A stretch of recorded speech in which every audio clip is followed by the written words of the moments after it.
Hi friends. ഇപ്പം നമുക്ക് എല്ലാവർക്കും ഉള്ള ഒരു ടെൻഷനാണ് കുക്കിങ്ങിന് ആവശ്യമായിട്ടുള്ള ഗ്യാസിന്റെ ലഭ്യതക്കുറവ്. നിങ്ങൾ ഒരു സിലിണ്ടർ ഒരു 6 മാസം ഉപയോഗിച്ചാലും തീരാത്ത തരത്തിലുള്ള കുറച്ചധികം നല്ല ടിപ്സുകളൊക്കെ ഷെയർ ചെയ്യുന്ന ഒരു വീഡിയോ ആണ്. വീഡിയോ പൂർണ്ണമായിട്ട് കാണുമെന്ന് വിശ്വസിക്കുന്നു. പുതിയൊരു വീഡിയോയിലേക്ക് എല്ലാ കൂട്ടുകാർക്കും സ്വാഗതം. വേനൽക്കാലം തുടങ്ങിക്കഴിഞ്ഞപ്പോൾ നമ്മൾ രാവിലെ വെച്ച ചോറ് വൈകുന്നേരം ആകുമ്പോഴേക്കും അത് കേടുവരാറുണ്ട്.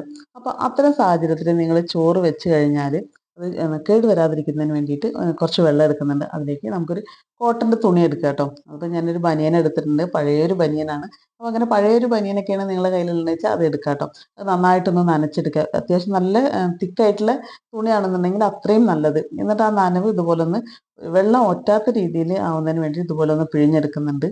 എന്നിട്ട് നമ്മൾ ചോറ് വെച്ചുള്ള ചെമ്പ് എടുക്കുന്നുണ്ട്.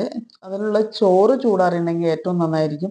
എന്നിട്ട് ആ നനച്ചെടുത്തുള്ള തുണി നമ്മൾ ഈ ഒരു ചെമ്പിന് മുഴുവനായിട്ടൊന്ന് കവർ ചെയ്ത് വെക്കുക. അപ്പോൾ നന്നായിട്ട് തുണി ഉണങ്ങിക്കഴിഞ്ഞാൽ തുണി ഒന്ന് നനച്ചും കൂടി കൊടുക്കണം കേട്ടോ. അപ്പോൾ നമ്മൾ രാത്രി ആയാലും ചോറ് ഒരിക്കലും കേടാവില്ല. നമ്മൾ ഫ്രിഡ്ജിൽ വെക്കേണ്ട ആവശ്യമില്ല. അതേപോലെ ചില ആളുകൾ കാസ്ട്രോളിലൊക്കെ വെക്കാറുണ്ട്. അതൊന്നും ചെയ്യേണ്ട ആവശ്യമില്ല. നമ്മൾ ഇതുപോലെ ഒന്ന് നനഞ്ഞ തുണി കവർ ചെയ്ത് വെച്ചാൽ മതി. എത്ര നേരം വേണമെങ്കിലും അത് ഫ്രഷ് ആയിട്ട് തന്നെ ഇരിക്കും ചെയ്യും കേട്ടോ. അടുത്ത എന്താ നോക്കാം. ഞാൻ എണ്ണ ഒഴിച്ച് കടുക് പൊട്ടിച്ചതിന് ശേഷം അതിലേക്ക് കുറച്ച് ഉഴുന്നിട്ട് കൊടുക്കുന്നുണ്ട്. അതിൻ്റെ കൂടെ നമുക്കിനി കറിവേപ്പില, അതേപോലെ തന്നെ ഉണക്കമുളക് 2 പൊട്ടിച്ചിട്ടിട്ടുണ്ട്. എന്നിട്ട് നന്നായിട്ടൊന്ന് വഴറ്റിയെടുക്കാം കേട്ടോ. ഇനി നമുക്ക് വേണമെങ്കിൽ ഒരല്പം സവാള കട്ട് ചെയ്ത് ഇട്ട് കൊടുക്കാം. ഇത് നമുക്ക് ഉച്ചയ്ക്ക് ഈ ചൂട് കാലത്ത് കറിയൊന്നും ഇല്ലാണ്ട് നല്ല ടേസ്റ്റോട് കൂടി നമ്മുടെ ശരീരത്തിന് നല്ല രീതിയിൽ തണുപ്പ് കൊടുക്കാൻ പറ്റുന്ന നല്ലൊരു ലഞ്ചിന് വേണ്ടിയിട്ടാണ് കേട്ടോ ഈ താളിച്ചിട്ടുള്ളത് ആദ്യം. എന്നിട്ട് ഞാൻ വേവിച്ച് വെച്ചുള്ള ചോറിലേക്ക് ഇനി നമുക്ക് ആവശ്യത്തിന് ഉപ്പിട്ട് കൊടുക്കാം. പിന്നെ അധികം പുളിയില്ലാത്ത കട്ട തൈര് ഉണ്ടെങ്കിൽ അത് ഏറ്റവും നല്ലത്. പിന്നെ അതിലേക്ക് നമ്മൾ നേരത്തെ താളിച്ച് വെച്ചുള്ളതും കൂടി ചേർത്തിട്ട് നന്നായിട്ടൊന്ന് മിക്സ് ചെയ്തെടുക്കുക കേട്ടോ. ഉപ്പ് കുറവുണ്ടെങ്കിൽ ഒരല്പം കൂടി വേണമെങ്കിൽ ഉപ്പിട്ട് കൊടുക്കാം. പിന്നെ ഇതിലേക്ക് നമുക്ക് ഒരല്പം മല്ലിയില കട്ട് ചെയ്തും കൂടി ഇട്ട് കൊടുത്തിട്ട് കഴിഞ്ഞാൽ നല്ല ടേസ്റ്റ് ആയിട്ടുള്ള തൈര് സാധനം റെഡി കേട്ടോ. ഈ ചൂടുകാലത്ത് ഏറ്റവും നല്ലതാണ്.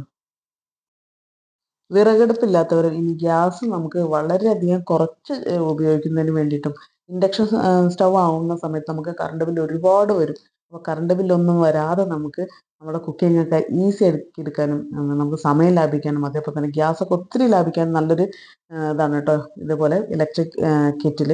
അപ്പോൾ നമുക്ക് ആവശ്യത്തിന് വെള്ളം ഒഴിച്ചു കൊടുക്കുന്നുണ്ട്. നമ്മൾ ഈ ഒരു ടിപ്സ് എന്താണെന്ന് വെച്ചാൽ നിങ്ങൾക്ക് കുക്കിങ്ങിന് വേണ്ടിയിട്ട് ഒരുപാട് ഗ്യാസ് ഒഴിവാക്കാനായിട്ട് ഹെൽപ്പ് ചെയ്യുന്നതാണ്. വെള്ളം നന്നായിട്ടൊന്ന് തിളച്ച് വരുന്ന സമയത്ത് കുക്കർ എടുക്കുന്നുണ്ട്.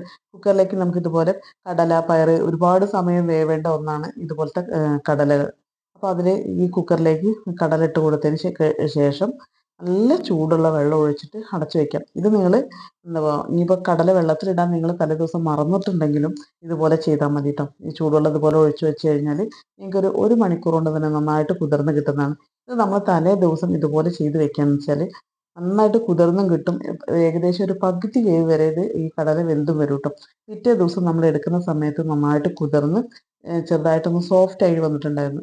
എന്നിട്ട് നമ്മളിത് നന്നായിട്ട് ഒന്ന് കഴുകി എടുത്തതിന് ശേഷം ഇത് കുക്ക് ചെയ്യാനും നമുക്ക് ഇപ്പോൾ നമ്മൾ സ്റ്റൗവിൽ വെക്കുന്ന സമയത്ത് അത് വെന്ത് വരാനും നമ്മൾ ഒഴിക്കുന്ന വെള്ളം ഒന്ന് നന്നായിട്ട് തിളച്ച് ചൂടായി വരാനും സമയമെടുക്കും.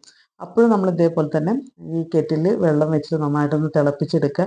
ആ വെള്ളം നമ്മൾ ഈ ഒരു കുക്കറിലേക്ക് ഒഴിച്ചു കൊടുത്തിട്ട് നമ്മൾ സ്റ്റൗവിൽ വെച്ച് വേവിക്കുന്ന സമയത്ത് വളരെയധികം കുറഞ്ഞ സമയം കൊണ്ട് നമുക്ക് ഈ ഒരു കടല വെന്ത് കിട്ടുന്നതാണ്. നമുക്ക് കുറച്ച് മാത്രം ഗ്യാസ് ചിലവാകുള്ളൂ. അടുത്ത എന്തെന്ന് നോക്കാം. നമ്മൾ ഒരുപാട് ഗ്യാസ് ഉപയോഗിച്ചുകൊണ്ട് തന്നെ കുക്ക് ചെയ്യുന്ന പല സംഭവങ്ങളും നമുക്ക് ഈസി ആയിട്ട് വെറും 5 മിനിറ്റ്സിൽ ഈ ഒരു ഇലക്ട്രിക് കെറ്റിൽ ഉപയോഗിച്ചുകൊണ്ട് കുക്ക് ചെയ്തെടുക്കാനായിട്ട് സാധിക്കും കേട്ടോ. അപ്പോൾ ഞാൻ കുറച്ച് വെള്ളം ഒഴിച്ച് കൊടുത്തിട്ടുണ്ട്. ഇനി അതിലേക്ക് നമുക്ക് മുട്ട വേവിക്കാനാണ് വയ്ക്കുന്നത്. ഇതുപോലെ മുട്ട വെച്ച് കൊടുക്കാം കേട്ടോ. മുട്ട എല്ലാം വെച്ച് കൊടുത്തിട്ടുണ്ട്. എന്നിട്ട് അടച്ചതിന് ശേഷം ഞാൻ ഓൺ ആക്കിയിട്ടുണ്ട്. ഓൺ ആക്കിയിട്ട് ഒരു 2 മിനിറ്റ്സ് കൊണ്ട് തന്നെ വെള്ളം നന്നായിട്ട് തിളയ്ക്കാൻ തുടങ്ങും. നല്ലതുപോലെ തിളച്ച് കഴിഞ്ഞാൽ അത് ഓട്ടോമാറ്റിക്കായിട്ട് അത് കട്ട് ഓഫ് ആവുന്നതാണ് കേട്ടോ. എന്നിട്ട് നമ്മളത് എടുക്കുന്നില്ല. ഒരു 10 മിനിറ്റ് അത് അതുപോലെ വെക്കാം. അപ്പോൾ അങ്ങനെ വെക്കുന്ന സമയത്ത് മുട്ട നന്നായിട്ട് വെന്ത് വരും കേട്ടോ. കുറച്ച് സമയം അതുപോലെ വെച്ച് അതിൻ്റെ വെള്ളമൊക്കെ ഒന്ന് ചൂടാറിയതിന് ശേഷമാണ് കേട്ടോ ഞാൻ ഇതിലുള്ള മുട്ടയെല്ലാം എടുക്കുന്നത്. അപ്പോൾ നന്നായിട്ട് വെന്ത് കിട്ടിയിട്ടുണ്ടായിരുന്നു. അപ്പോൾ അതിൻ്റെ തൊലിയൊക്കെ നമുക്ക് ഈസി ആയിട്ട് കളയാനും പറ്റുന്ന രീതിയിൽ വെന്ത് കിട്ടിയിട്ടുണ്ടായിരുന്നു കേട്ടോ. അപ്പോൾ ഇനി കെറ്റിൽ ഉപയോഗിച്ചിട്ട് ഇതുപോലെ ഒന്ന് കുക്ക് ചെയ്തെടുക്കും. നിങ്ങൾക്ക് ഒരുപാട് ഗ്യാസ് ലാഭിക്കാൻ സാധിക്കും. നിങ്ങൾക്ക് എല്ലാ തരത്തിലുള്ള കുക്കിങ്ങിന് വേണ്ടിയിട്ടും ഈ കെറ്റിൽ ഉപയോഗിക്കാം കേട്ടോ. നിങ്ങൾ ചായ ഉണ്ടാക്കുകയാണെന്നുണ്ടെങ്കിലും ചോറ് വെക്കുകയാണെന്നുണ്ടെങ്കിലും കറി വെക്കുകയാണെന്നുണ്ടെങ്കിലും എല്ലാത്തിനും നമ്മൾ എടുക്കുന്ന വെള്ളം ഇതുപോലെ കെറ്റിൽ ചൂടാക്കിയിട്ട് ഒഴിച്ചു കഴിഞ്ഞാൽ ഒരുപാട് നിങ്ങൾക്ക് ഗ്യാസ് ലാഭിക്കാനായിട്ട് ഹെൽപ്പ് ചെയ്യുന്നതാണ് കേട്ടോ. അപ്പോൾ ഞാൻ ഈസി ആയിട്ടുള്ള മറ്റൊരു കുക്കിംഗ് കൂടി കാണിച്ചു തരാം. ഞാൻ കെറ്റിലേക്ക് വെള്ളം ഒഴിച്ചിട്ടുണ്ട്. ആ വെള്ളത്തിലേക്ക് പാസ്തയാണ് കേട്ടോ ഇട്ട് കൊടുത്തിട്ടുള്ളത്. എന്നിട്ട് ഇത് ഒന്ന് കുക്ക് ചെയ്തൊന്ന് ചൂടായി തിളച്ച് വരുന്ന സമയത്ത് അതിലേക്ക് മസാലപ്പൊടി ഇട്ട് കൊടുത്തിട്ടുണ്ട്. വെള്ളം നന്നായിട്ട് തിളച്ച് തുടങ്ങിക്കഴിഞ്ഞാൽ അത് ഓട്ടോമാറ്റിക്കായിട്ട് കട്ട് ഓഫ് ആയി പോകുന്നതാണ്. എന്നിട്ട് ഞാനത് ഓപ്പൺ ചെയ്യാണ്ട് കുറച്ച് സമയം കൂടി വെച്ച് കഴിഞ്ഞത് ഇപ്പം നന്നായിട്ട് കുക്കായി കിട്ടിയിട്ടുണ്ടായിരുന്നു. പിന്നെ അല്പം കൂടി മസാലയും കൂടി ചേർത്ത് മിക്സ് ചെയ്ത് കഴിഞ്ഞാൽ നമുക്ക് ഈസി ആയിട്ട് കുക്ക് ചെയ്യാൻ പറ്റുന്ന പാസ്ത റെഡി. അടുത്തൊരു ടിപ്സ് എന്താണെന്ന് നോക്കാം. ഞാനൊരു ഗ്യാസ് ലൈറ്റർ എടുത്തിട്ടുണ്ട്. അത് കത്തുന്നതാണ് കേട്ടോ. പിന്നെ നമുക്ക് വേണ്ടത് ഒരു ആണിയാണ്. ഞാനൊരു സ്ക്രൂ അല്ലെങ്കിൽ ഒരു ആണി എന്തെങ്കിലും എടുക്കാം. ഇതുപോലെ നമ്മൾ തീ വരുന്നതിൻ്റെ ആ ഒരു ഭാഗത്ത് വെച്ചിട്ട് ഇതുപോലെ ഒരു ടേപ്പ് വെച്ചിട്ട് നന്നായിട്ടൊന്ന് ചുറ്റി അത് അതിനവിടെ സേഫായിട്ട് വെക്കുക. നമ്മൾ തീ കത്തിച്ച് കഴിഞ്ഞാൽ ആ ആണിയിലായിരിക്കണം കേട്ടോ തീ തട്ടുന്നത്. അതിൻ്റെ ചൂട് ആ നമ്മൾ വെച്ചിട്ടുള്ള ആണിയിലേക്ക് വരണം എന്ന് മാത്രം. അപ്പോൾ ഇതുപോലെ നമ്മൾ കവറെല്ലാം പൊട്ടിച്ച് കഴിഞ്ഞാൽ അത് സീൽ ചെയ്യുന്നതിന് വേണ്ടിയിട്ട് ഇതുപോലെ ഒന്ന് ചൂടാക്കിയെടുക്കുക ആണി. ആ തീ നമ്മൾ കൈകൊണ്ട് ഇത് ചെരിച്ച് പിടിച്ച് കഴിഞ്ഞാൽ ആ ആണിയിലേക്ക് നന്നായിട്ട് ചൂട് വരുന്നതാണ്.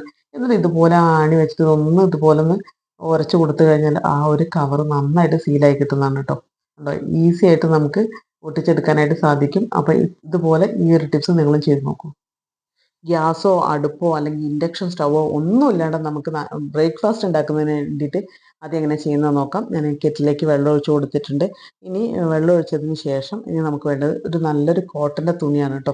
കോട്ടൻ്റെ തുണി ഒന്ന് നന്നായിട്ട് നനച്ചെടുത്തതിന് ശേഷം ആ കെറ്റിലിൻ്റെ മുകളിലേക്ക് ഇതുപോലെ ഒന്ന് വെച്ച് കൊടുക്കുന്നുണ്ട്. ഇനിയിപ്പോൾ നമ്മൾ തയ്യാറാക്കാനായിട്ട് പോകുന്നത് ഇടിയപ്പമാണ് കേട്ടോ. അപ്പോൾ നിങ്ങൾക്ക് എല്ലാവർക്കും ഇഷ്ടപ്പെട്ട ഒരു വിഭവം തന്നെയാണ് ഇടിയപ്പം. നമുക്ക് ഈസി ആയിട്ട് വിറകോ അല്ലെങ്കിൽ ഗ്യാസോ ഒന്നും ഉപയോഗിക്കാണ്ട് നമുക്കിത് ഇതുപോലെ ഈ ഒരു കെറ്റിൽ ഇടിയപ്പം ഉണ്ടാക്കിയെടുക്കാനായിട്ട് സാധിക്കും. അപ്പോൾ നമ്മൾ ആ തുണി ഒന്ന് അതിൻ്റെ ഉള്ളിലേക്ക് ഇറങ്ങി പോകാതിരിക്കുന്നതിന് വേണ്ടിയിട്ട് നിങ്ങൾ ആ തുണി കൊണ്ട് തന്നെ ഒന്ന് ടൈറ്റ് ചെയ്ത് കൊടുത്താൽ മതി കേട്ടോ. അല്ലെങ്കിൽ ഒരു ചെറിയൊരു ത്രെഡ് ഉപയോഗിച്ച് ഒന്ന് ചുറ്റി കെട്ടി കൊടുത്തു കഴിഞ്ഞാലും ഈസി ആയിട്ട് അതവിടെ നിൽക്കും. ഇടിയപ്പം ചുറ്റിയതിന് ശേഷം ഇതുപോലെ അതിൻ്റെ അടപ്പ് ഒന്ന് അടച്ചു കൊടുക്കുന്നുണ്ട്. എല്ലാ കെറ്റിലിൻ്റെ അടപ്പ് ഇതുപോലെ ആവണമെന്നില്ല. അപ്പോൾ നിങ്ങളുടെ അതിൻ്റെ അടപ്പിനനുസരിച്ച് നിങ്ങൾക്ക് ഈ ഒരു ഇടിയപ്പത്തിൻ്റെ സൈസ് ചെറുതാക്കുകയും വലുതാക്കുകയൊക്കെ ചെയ്യേണ്ടി വരും. കെറ്റിലുള്ള വെള്ളം തിളച്ച് കട്ട് ഓഫ് ആയിട്ട് ഞാനൊരു 5 മിനിറ്റും കൂടി അങ്ങനെ വെച്ചിട്ടുണ്ടായിരുന്നു. അപ്പോൾ അതിൻ്റെ ആവിയിൽ തന്നെ നന്നായിട്ട് വെന്ത് കിട്ടിയിട്ടുണ്ട് ഇടിയപ്പം. അപ്പോൾ ഞാനിതൊരു പ്ലേറ്റിലേക്ക് മാറ്റി കാണിച്ചു തരാം. നിങ്ങൾക്ക് ഈസി ആയിട്ട് കുക്ക് ചെയ്യാനായിട്ട് സാധിക്കുന്ന ഒന്നാണ് കേട്ടോ ഇതുപോലെ ഇടിയപ്പം. ഗ്യാസോ വിറകടുപ്പോ അല്ലെങ്കിൽ ഇൻഡക്ഷൻ സ്റ്റവോ ഒന്നും ഇല്ലാണ്ട് ഈസി ആയിട്ട് കുക്ക് ചെയ്യാൻ സാധിച്ചിട്ടുള്ള ഈ ഒരു ഇടിയപ്പം നിങ്ങൾ ട്രൈ ചെയ്ത് നോക്കണം കേട്ടോ. അപ്പോൾ അത്രയും സിമ്പിളായിട്ട് നമുക്ക് ഈസി ആയിട്ട് ചെയ്യാവുന്നതാണ്. പ്രധാനമായിട്ട് ശ്രദ്ധിക്കേണ്ടത് വെള്ളം തിളച്ച് കട്ട് ഓഫ് ആയി കഴിഞ്ഞാൽ ഉടനെ തന്നെ എടുക്കരുത്. ഒരു കുറച്ച് സമയം നമ്മളത് വെയിറ്റ് ചെയ്ത് കഴിഞ്ഞാൽ പൂർണ്ണമായിട്ട് കുക്കായി കിട്ടുന്നതാണ് കേട്ടോ. ട്രൈ ചെയ്ത് നോക്കൂ.